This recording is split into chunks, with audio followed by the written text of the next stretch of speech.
दिल्ली में बहुत सख्ती से एंटी पोल्यूशन मेजर्स को डिप्लॉय किया जा रहा है, चाहे डस्ट कंट्रोल की ड्राइव्स हों। हमने 99 टीम्स बनाई हैं जो पूरी दिल्ली में अलग अलग जगह पे कंस्ट्रक्शन साइट्स पे जो सारे डस्ट कंट्रोल मेजर्स हैं उनको चेक कर रही हैं। दिल्ली में 325 से ज्यादा एंटी स्मोक गन्स को डिप्लॉय करने का प्रोसेस शुरू हो गया है। दिल्ली में आज के दिन में चाहे पीडब्ल्यूडी हो चाहे एमसीडी हो, अपने सारे रिसोर्सेज लगाकर दिल्ली में प्रदूषण रोकने का काम चल रहा है। लेकिन आनंद विहार एक ऐसा इलाका है जहां पर, क्योंकि ये दिल्ली और यूपी के बॉर्डर पर है, यहां पर दिल्ली के बाहर से भी बहुत सारी बसेज आती हैं। पास में कौशाम्बी का बस अड्डा भी है। आनंद विहार एक ऐसा हॉटस्पॉट है जहां पर दिल्ली में हाईएस्ट AQI लेवल होता है। इसीलिए आज यहाँ पे दिल्ली के पर्यावरण मंत्री गोपाल राय जी और मैं यहाँ पे व्यक्तिगत तौर पे खुद आए हैं आनंद विहार में जो सारे पोल्यूशन कंट्रोल मेजर्स हैं उनका जायजा लेने के लिए। कई कदम यहाँ पे लोकली उठाए गए हैं। यहाँ पे जैसा आप देख सकते हैं कॉन्स्टेंटली एंटी स्मोक गन्स चल रही हैं। जो यहाँ के सारे सर्फेसेज हैं उनको गीला रखा जा रहा है, सड़कों को गीला रखा जा रहा है कि किसी भी प्रकार की डस्ट ना हो।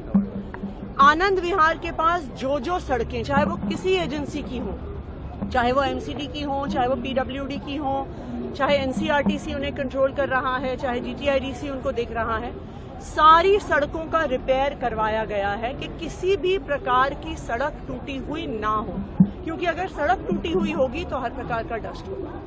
दूसरा, जो यहाँ पे कंजेस्शन पॉइंट्स हैं, उन सब कंजेस्शन पॉइंट्स पे इंक्रोचमेंट रिमूवल ड्राइव्स चलाई गई हैं, क्योंकि जब तक इंक्रोचमेंट रहेगा ट्रैफिक धीरे चलेगा और पोल्यूशन का लेवल बढ़ेगा। हम यूपी सरकार से भी बातचीत करेंगे क्योंकि पास में कौशाम्बी का बस स्टेशन है। दिल्ली में तो अब ज्यादातर CNG बसेस चलती हैं, दिल्ली में अब इलेक्ट्रिक बसेस काफी बड़ी संख्या में आ गई हैं, लेकिन पास में ही सड़क पार करते ही कौशाम्बी का बस स्टेशन है जहां पे ज्यादातर डीजल की बसेस चल रही हैं। तो अभी हम उत्तर प्रदेश की सरकार को भी रीच आउट करेंगे कि वहां पर भी अगर पोल्यूशन कंट्रोल मेजर स्ट्रांगली लगाए जाए तो उसका दिल्ली पे भी असर पड़ेगा। मैम, क्या कारक मानते हैं आप?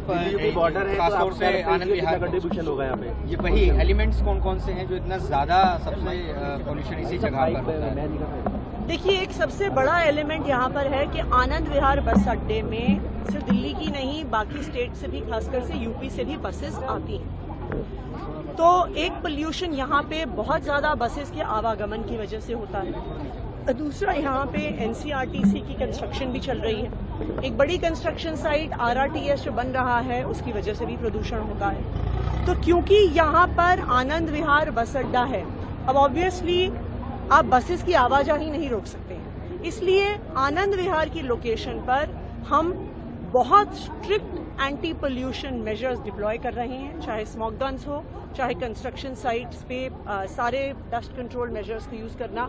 कहीं पर भी सड़क अगर टूट रही है तो सड़क को रिपेयर किया जा रहा है। कहीं पर भी इंक्रोचमेंट नहीं होने दिया जाएगा कि वहां पे ट्रैफिक बढ़ जाए। हम उम्मीद करते हैं कि दिल्ली वाले अगर हमारा साथ देंगे, और हम उम्मीद करते हैं कि अगर यूपी सरकार, केंद्र सरकार सब मिलकर साथ आएंगे तभी दिल्ली में इस प्रदूषण की समस्या का समाधान हो सकता है। मैम, छठ से पहले वाटर पॉल्यूशन को लेकर भी विवाद छिड़ा हुआ है, उसके लिए कुछ कदम उठाए जा रहे हैं? यमुना में टॉक्सिक फॉर्म एक बड़ा इशू। देखिए, हम किसी पे आरोप नहीं लगाना चाहते, पर यह सच्चाई है कि हरियाणा अपना अनट्रीटेड एफ्लुएंट यमुना में डालता है।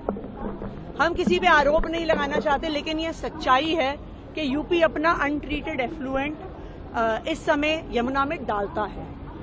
वो जब छठ का सीजन आता है तो वो आगरा कनाल के गेट्स बंद कर देते हैं कि उनका सारा अनट्रीटेड वेस्ट यमुना जी में आए। लेकिन दिल्ली सरकार हमेशा सोल्यूशन ओरिएंटेड रही है। अरविंद केजरीवाल जी का हमेशा ये मोटो रहा है कि हमें समाधान ढूंढने हैं, और उसी समाधान के तहत हम फूड ग्रेड सिलिकॉन बेस्ड डीफोमर्स का इस्तेमाल करते हैं। तो आज से दिल्ली जल बोर्ड एक प्रॉपर ड्राइव वहां पे चला रहा है। उस ड्राइव के तहत जो सारी फोम है वहां पे डीफोमिंग शुरू करी जाएगी। तो इसलिए देखिए, वो चाहे काम खराब करने की कोशिश करें, वो चाहे दिल्ली वालों को परेशान करने की कोशिश करें, लेकिन आम आदमी पार्टी अरविंद केजरीवाल जी के नेतृत्व में दिल्ली सरकार हमेशा दिल्ली के लोगों के लिए कोई ना कोई समाधान जरूर निकालते हैं। क्या कभी यमुना साफ हो पाएगी मैम? क्या कभी यमुना साफ हो पाएगी? क्या कभी यमुना साफ हो पाएगी? बिल्कुल होगी यमुना साफ।